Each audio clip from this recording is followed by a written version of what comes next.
God's character and providences.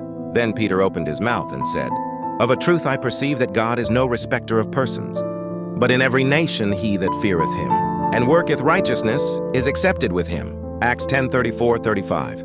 God is no respecter of persons. Those who have the light and do not follow it, but disregard the requirements of God, will find that their blessings will be changed into curses and their mercies into judgments. On 10 Testimonies for the Church 3:172. God does not regard all sins as of equal magnitude. There are degrees of guilt in his estimation, as well as in that of man. But however trifling this or that wrong act may seem in the eyes of men, no sin is small in the sight of God. Man's judgment is partial, imperfect, but God estimates all things as they really are. The drunkard is despised and is told that his sin will exclude him from heaven, while pride, selfishness, and covetousness too often go unrebuked. But these are sins that are especially offensive to God, for they are contrary to the benevolence of his character, to that unselfish love which is the very atmosphere of the unfallen universe. 111 Steps to Christ 30.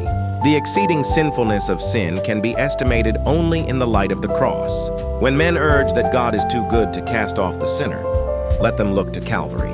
It was because there was no other way in which man could be saved. Because without this sacrifice, it was impossible for the human race to escape from the defiling power of sin and be restored to communion with holy beings. Impossible for them again to become partakers of spiritual life. It was because of this that Christ took upon himself the guilt of the disobedient and suffered in the sinner's stead. The love and suffering and death of the Son of God all testify to the terrible enormity of sin and declare that there is no escape from its power, no hope of the higher life, but through the submission of the soul to Christ. 112 Steps to Christ 31-32. Let the soul be uplifted from the lowlands of sin to contemplate the God of all, goodness, mercy, and love, but who will in no wise clear the guilty.